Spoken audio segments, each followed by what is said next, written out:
ब्राह्मण को भोजन नहीं करा पा रहे हैं, मान लो आप गौ माता को रोटी नहीं दे पा रहे हैं, स्वान को भोजन नहीं दे पा रहे, कौवे को भोजन नहीं दे पा रहे हो, और मान लो गया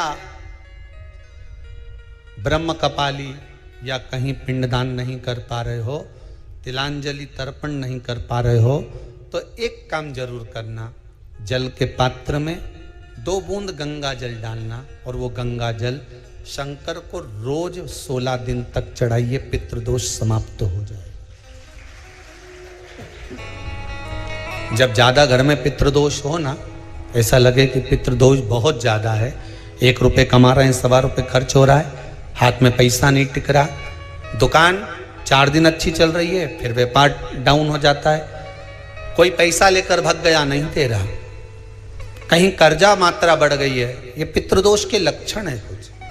इसमें आपके घर में जो भी रुद्राक्ष पड़ा हो, जो भी रुद्राक्ष रखा हो, क्योंकि संभाल के तो आप रखते नहीं, पटक देते हो यहां, जो भी रुद्राक्ष आपके घर में रखा हुआ,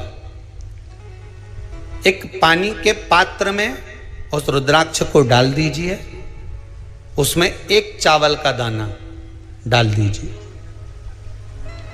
महाराज, परिंदा जहां होता है, मटका, हंडा या रसोई घर में आपका जो पानी भरने का स्थान होता है, जिसको आरो वारो क्या क्या लगा के रखते हो, उसी के कहीं पास में उस कलश को रख दीजिए, ऊपर से उसको ढक दीजिए। शाम के समय, सुबह रखा 10 बजे से 12 बजे के बीच में, शाम के समय प्रदोष काल में भगवान शंकर का नाम स्मरण कर कर, ओम नमः शिवाय बोलकर, श्री शिवाय नमस्तुभ्यम बोलकर, या महामृत्युंजय मंत्र का स्मरण कर कर, या गायत्री मंत्र का स्मरण कर कर, जो मंत्र आपकी बुद्धि में, विवेक में समाहित हो, उस मंत्र का नाम लेकर राम कृष्ण हरि जो बोल सकते हो, एक घी का दिया अवश्य प्रज्वलित करें, लंबी बाती का। कौन सी बाती का? फूल बत्ती का नहीं, गोल बत्ती का नहीं, लंबी बाती का लगे। बत्ती का मुख दक्षिण की ओर, कहां पर होना चाहिए? दक्षिण की ओर, ना पूरब, ना पश्चिम, ना उत्तर। बत्ती का मुख कहां हो? दक्षिण की ओर।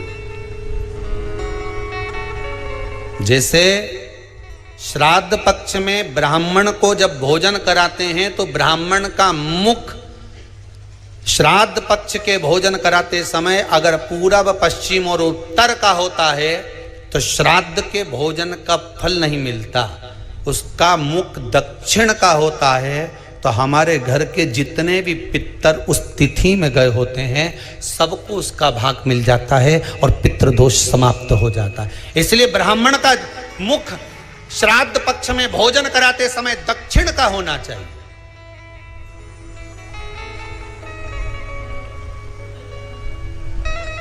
ब्राह्मण का मुख दक्षिण का हो।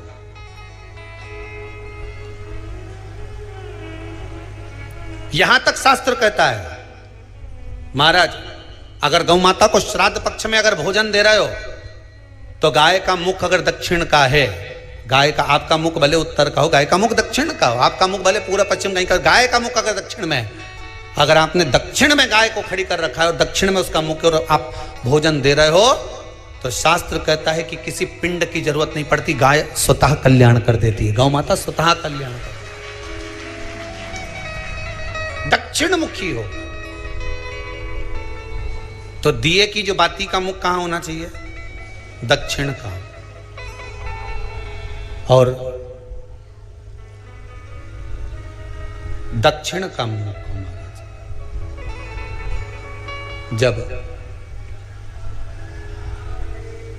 जब दक्षिण का मुख हो, दक्षिण की ओर बाती हो महाराज, तब दक्षिण की बाती जलाने के बाद में भगवान से वहीं पर प्रार्थना करें।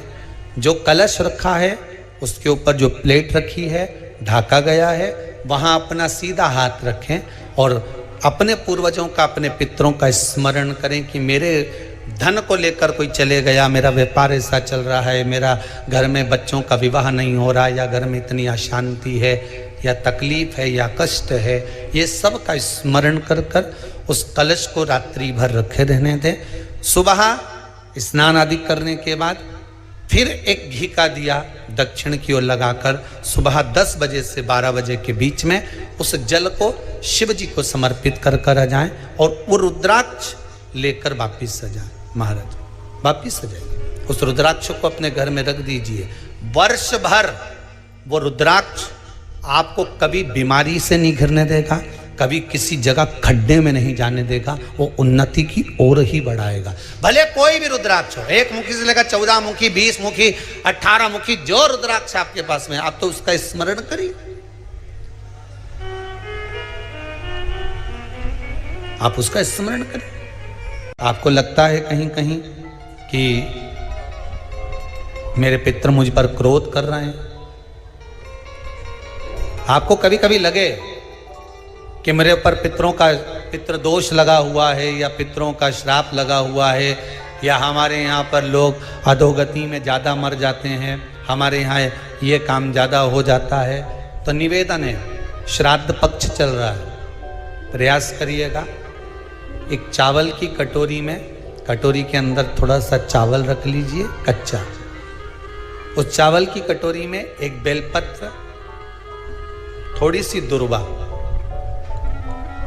बांधकर पानी का मटका, परिंडा या जहां अपना रसोई घर में जल रखते हो, उस कटोरी को वहां पर 2 दिन 3 दिन तक रख दो। वैसे तो 16 दिन रखो ज़्यादा अच्छा था, पर जो दिन अपने को मालूम है 2-3 दिन उसको रख दीजिए। घी का दिया लगाइए। 3 दिन के बाद में उस दुर्वा को, उस बेलपत्र को शिव बाबा को समर्पित कर दो।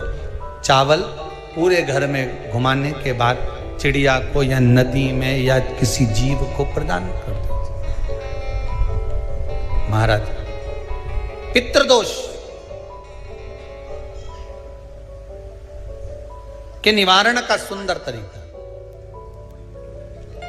कल आपको वो काम नहीं हो रहा है, बहुत दिनों से आप प्रयास कर रहे हो और काम अटका पड़ा हुआ है, तो प्रयास करना। जल के पात्र में थोड़ा सा शहद, गंगा जल उसमें डालकर, ये जो श्राद्ध पक्ष चल रहा है, जिस समय पर, जिस श्राद्ध पक्ष के अंतर्गत, श्राद्ध पक्ष में एक पात्र में जल लेकर उसमें थोड़ा सा शहद, गंगा जल डालकर भगवान शंकर को कुंदकेश्वर महादेव के नाम से, कौन से महादेव? कुंदकेश्वर, क्योंकि विदल और उत्पल, इन दोनों असुरों ने, राक्षसों ने जब बहुत उपद्रव मचाया, अब ठीक है, जब बहुत उपद्रव मचाया, तब माता जगतजननी के कहने पर कुंदुक का प्रहार कर कर इन दोनों राक्षसों का संहार करा था। तो शिवजी का नाम कुंदकेश्वर पड़ गया था। क्या नाम पड़ा था? कुंदकेश्वर। कहते हैं बहुत बांधाओं में जब व्यक्ति पड़ जाता है, बहुत बांधाओं में जब व्यक्ति चला जाता है, कुछ ना कुछ समस्याओं में जब व्यक्ति फंसा रहता है, पड़ा रहता है, तो कुंदकेश्वर महादेव का स्मरण करना चाहिए। एक प्रयास और करना, छोटा सा प्रैक्टिकल करने में क्या जाता है। दुकान पर ग्राहक नहीं आ रहे ना, आधा घंटा हो गया कोई ग्राहक नजर नहीं आया, फालतू बैठे हो ना दुकान पर, जब ग्राहक नहीं आता तो फ्री हो, तो एक काम करो, कोई भी जरा सा हाथ में पानी लेकर कुंदकेश्वर महादेव के नाम से 51 बार, 21 बार बोलकर, 11 बार बोलकर वो पानी को दरवाजे पे छीट दो।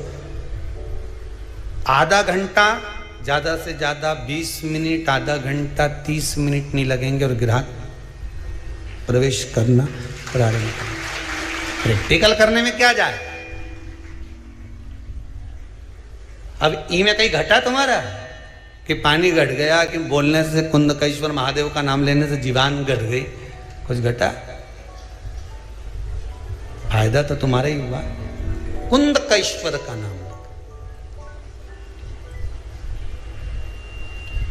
कोई काम अटक रहा है, शहद जल के पात्र में डालिए और थोड़ा सा गंगा जल डालकर इसी श्राद्ध पक्ष में किसी भी दिन जब तुम्हारा मन पड़े तब शंकर जी को समर्पित कर पर साथ में एक लोटा पानी, एक कलश जल का अलग से लेकर जाओ। जब शहद का जल शंकर जी को समर्पित कर दो, उसके बाद सादा जल शंकर जी को अवश्य समर्पित करके। शहद का जल बांधाओं को हर लेता है, बांधा को हरता है।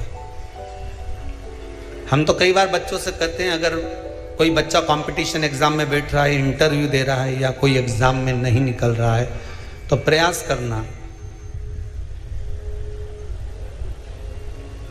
बेलपत्री का जो बीच वाला पत्ता होता है, इस पत्ते पर शहद लगाकर हथेली में रखकर अंगूठे से इसको इस तरह से दबाकर शिव जी के कुंदकेश्वर महादेव का नाम लेकर अपनी मनोकामना कर शंकर भगवान का जो शिवलिंग है, उस शिवलिंग पर इस बेलपत्री के पत्ते को चिपकाकर आ जा और एग्जाम देने जा।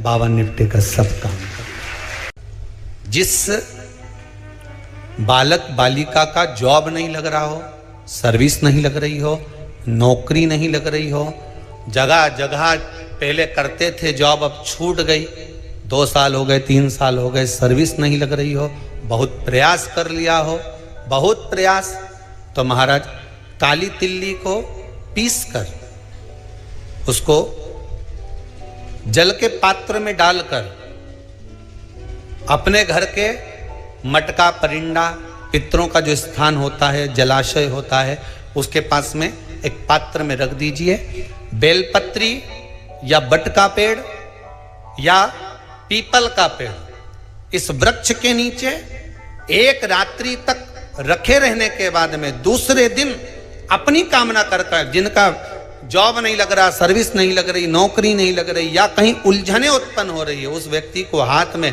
ले जाकर उस पात्र का जल, 3 वृक्ष पितरों के तुल्य हैं। कल की कथा में कहा था, पहला बेलपत्री का, दूसरा पीपल का, तीसरा बट का, ये 3 पितरों के तुल्य हैं। इन 3 में से किसी भी वृक्ष के नीचे उस काली तिल के जल को समर्पित कर दीजिए। महाराज बाबा चाहेगा, भोलेनाथ जी चाहेगा तो 3 महीने में कहीं ना कहीं योग बना ही देगा, ये पक्का। बाबा पर विश्वास रखो, शंकर भगवान पर भरोसा विश्वास रखकर आप कार्य करेंगे, क्यों ना हो।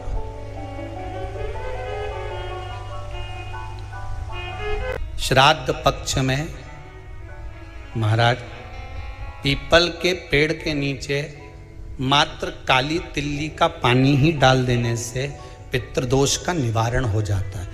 किसी लड़के की लड़की की विवाह शादी नहीं हो रहा हो, मंगल विवाह नहीं हो रहा हो, पानी के लोटे में थोड़ा सा काला तिल डालकर श्राद्ध पक्ष में पीपल के पेड़ के नीचे चढ़वा दीजिए। महाराज पितरों की शांति होती है, घर में मंगल कार्य होता है, मंगल कार्य हो जाता है, पितृदोष का निवारण होता है।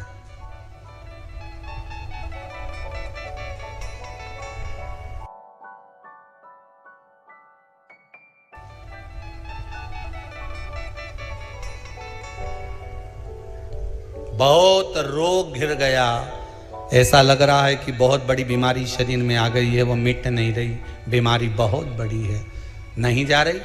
सरसों का फूल भगवान शंकर को चढ़ाना प्रारंभ कर दो। सरसों तो आप अपने घर के अंदर भी बो सकते हो, उसमें पीला फूल ही जाता है, शिव जी को चढ़ाना चालू कर दो, बीमारी समाप्त होना प्रारंभ। शिव को समर्पित किया गया एक एक भाग, एक एक भाग। महाराज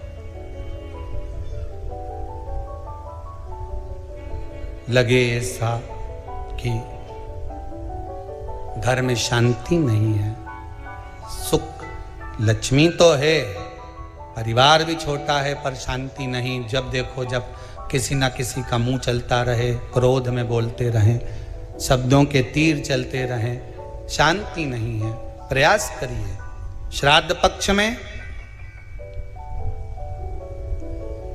जिस समय पर ब्राह्मण को भोजन करने के लिए बिठाएं या श्राद्ध पक्ष के अंतर्गत ब्राह्मण जब घर में भोजन ग्रहण कर रहा हो, उस समय पर थोड़ा सा कोई सुगंधित पदार्थ, इत्र आदि, पानी के मटके के पास, परिंडे के पास में, जलाशय के पास में उस इत्र को थोड़ा सा कोई रुई में रखकर छोड़ दीजिए।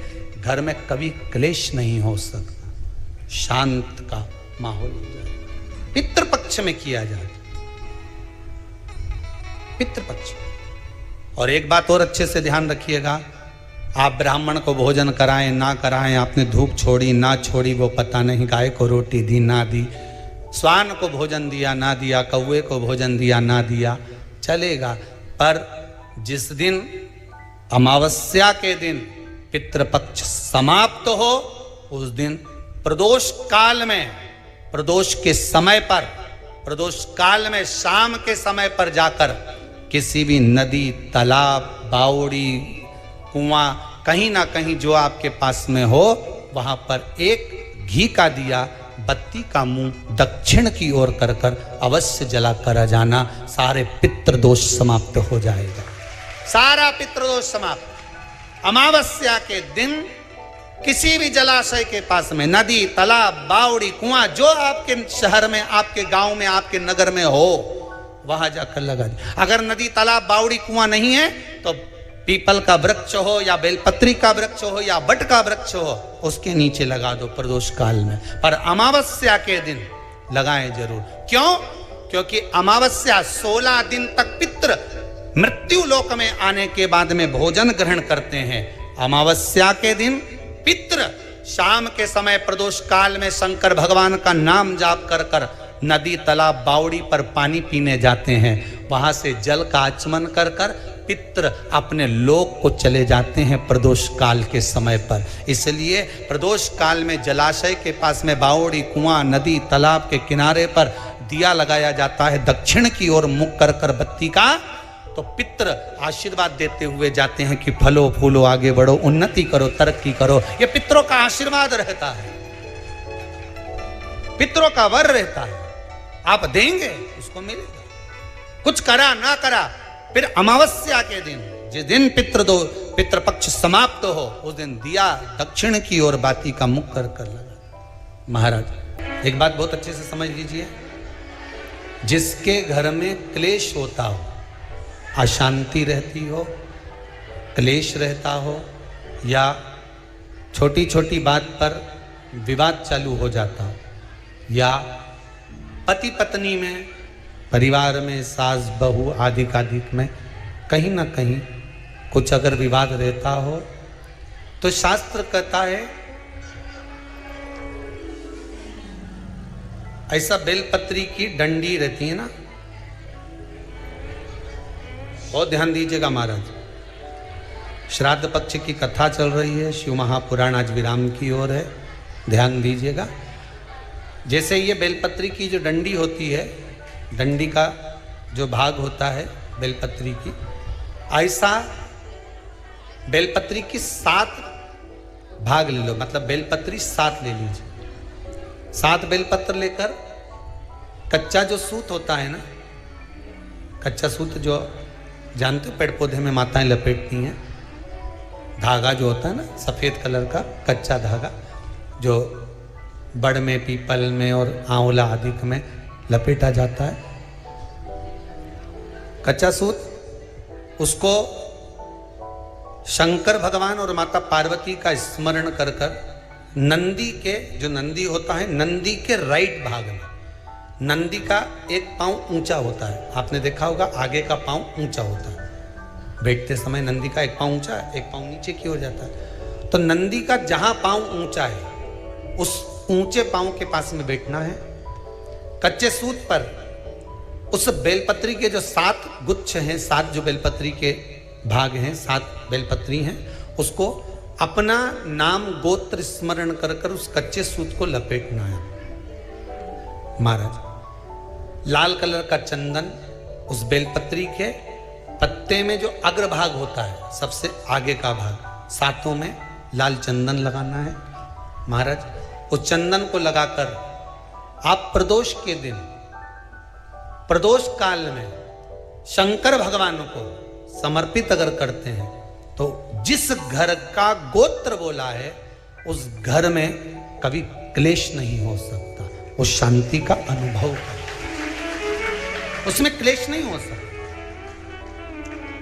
एक धागा होता है पक्का धागा, एक धागा होता है कच्चा धागा। बहुत ध्यान दीजिएगा महाराज, पक्के धागे से नहीं लपेटना सफेद, कच्चा जो धागा पीपल में, बड़ में या आंवला आदि में जो हम लोग लपेटते हैं पूजन करते समय, वो कच्चा धागा। और एक बात और आपको कहने, ध्यान दीजिएगा, अगर मान लो किसी पति पत्नी का तलाक तक की नौबत हो गई और तलाक नहीं कराना है, आपस में वापिस प्रेम बढ़ जाए, छोरी वापिस घर में रहे, बेटा उसको रखे, बहू रहे, आपस में प्रेम बढ़े, वो भले मायके चली गई हो, वो भले लड़का छोड़कर चले गया हो, अकेली रह रही हो और चाहती है कि मैं पति के साथ रहना है, तलाक नहीं होना चाहिए, हम दोनों में प्रेम रहे, वो संभाले मेरे को भी और मैं भी आदर करूं, वो भी आदर करे। तो मेरा निवेदन है, कच्चा जो सूत होता है, कच्चा जो धागा होता है, नंदी के ठीक पीछे बैठकर कोई साथ में आपका परिवार का कोई व्यक्ति चले जाए और हस्तकमल को, जिसको अपने परिवार में वापिस रहना है, उस स्त्री हो या पुरुष हो, दोनों में से कोई भी नंदी के पीछे बैठकर सोमवार की जिस दिन अष्टमी पड़े उस दिन नंदी के पीछे बैठकर हाथ को ऐसा बंद करना है, हाथ में एक बेलपत्री रखना है, सीधी सीधी बंद कर कर 7 बार उस हाथ पर कच्चा सूत लपेट देना है, उस सूत को वापस निकाल लेना है, बेलपत्री के साथ, बेलपत्री के साथ में, और बेलपत्री को तो अपने पास में रखना। सबसे पहले माता पार्वती का जो हस्तकमल ऐसा होता है शिव मंदिर में, उस हस्तकमल में वो सूत जो आपके हाथ से निकला है वो उसमें डाल देना है, माँ जगत जननी से प्रार्थना कर कर, और जो बेलपत्री आपने संबंध को जोड़ने के लिए अपने हाथ में ली है वो शंकर भगवान के कटी भाग में, फिर निवेदन करूंगा कटी भाग को समझ लीजिए। ये शिवलिंग रखा है, जहां पर शंकर भगवान का शिवलिंग, माता पार्वती जी के हस्त कमल पर जो शिवलिंग रखा है, ये भाग कटी भाग कहलाता है। इस जगह पर जहां शंकर और पार्वती का मिलन हुआ है, उस जगह पर उस बेलपत्री को रख देना है। महाराज ज्यादा से ज्यादा 3-4 महीने लगते हैं, दोनों में वापिस प्रेम बढ़ जाता है, दोनों एक हो जाते हैं। तलाक तक बात चल भी रही हो तो तलाक समाप्त हो जाता है, प्रेम, करुणा, आसक्ति, स्नेह बढ़ जाता है। संबंध टूटने की कतार पर एक बार माता पार्वती को समर्पित तो करो अपना संबंध कि मां अब तुझे नहीं भाना, माना मैंने अपशब्द कह दिया होगा, माना मेरी गलती होगी, थोड़ी गलती उनकी भी होगी, पर दोनों की गलती है मां, अब इस संबंध को तुझे निभाना। जब कच्चा सूत माता के हाथ में रखो तब माता को विनती करना, इस संबंध की डोरी अब तेरे को दे दी, दीन बंधु दीनानाथ मेरी डोरी तेरे हाथ, अब यह डोरी मैंने तुमको दे दी है, अब यह संबंध आपको निभाना है, अब ये संबंध मेरा नहीं।